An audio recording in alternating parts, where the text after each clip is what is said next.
আজকে আমার দুপুর বেলায় প্রায় 40,000 টাকার মতো হারিয়ে গিয়েছিল। সুবহানাল্লাহ কে বলল রে? কত হাজার? প্রায় 40-এর কাছাকাছি, বাট পরিপূর্ণ 40 নয়। আমি আপনাকে বলছি, জেলার নাম বলবো না, বদনাম হবে।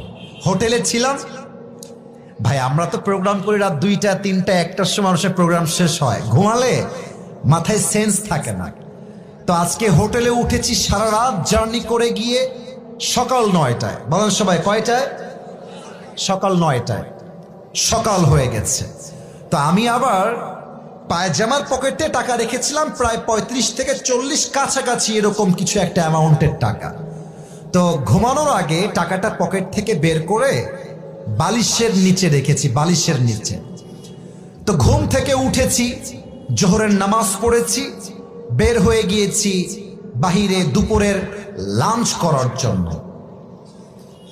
কিন্তু টাকা যে বালিশের নিচে ছিল আমি ভুলেই গেছি। হোটেলে খেতে গেছি, বিল দেওয়ার জন্য বলেছে, বিল হয়েছে 600 থেকে 700 টাকা। পকেটে হাত দিয়েছি, দেখছি টাকা নাই। মাথা তো আমার ঘুরে গেছে, কিরে টাকা আমি রাখলাম কোথায়? হঠাৎ করে মাথায় আসছে, আরে টাকা তো আমি হোটেলের বালিশের নিচে রেখে এসেছি। সঙ্গে সঙ্গে কোনো কথা ছাড়াই গাড়ি ঘুরিয়ে হোটেলে আসলাম। এসে খুব বিনয়ের সাথে ম্যানেজার সাহেব বললাম, স্যার আমি আবরারুল হক আসিফ হুজুর, আপনি আমাকে চেনেন। আমি আপনাদের হোটেলের রুমে বালিশের নিচে এত টাকা রেখে গেছিলাম, 1000 টাকার বান্ডিল আর 500 টাকার বান্ডিল রেখে এলাম বালিশের কাছে। বললাম, স্যার যে পেয়েছে আমাকে বলেন দিয়ে দিতে। তো 2জন যুবক আসলো, যারা ক্লিনার, যারা হোটেল ক্লিন করে। আমি ডাকলাম, এই এদিকে আসো। ওরা আমাকে আগে দেখে নাই। বললাম, তোমরা কি আমাকে চেনো? আমাকে চিনতে পারতেছো?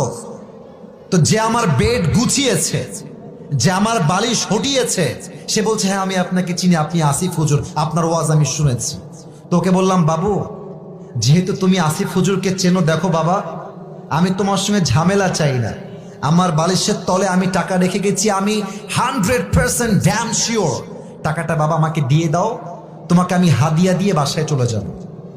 যুবকটা মুখের উপরে বলছে, না আমি টাকা দেখি নাই, জীবনেও না, এটা সম্ভব না, আমি 1 টাকাও হাত দেই নাই।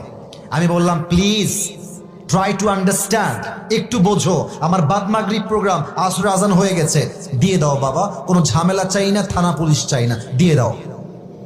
আমি বুঝালাম, আমার ড্রাইভার বুঝালো, পিএস বুঝালো, ম্যানেজার বুঝালো, সে বুঝতে রাজি না। এবার হোটেলে মালিক চলে আসছে।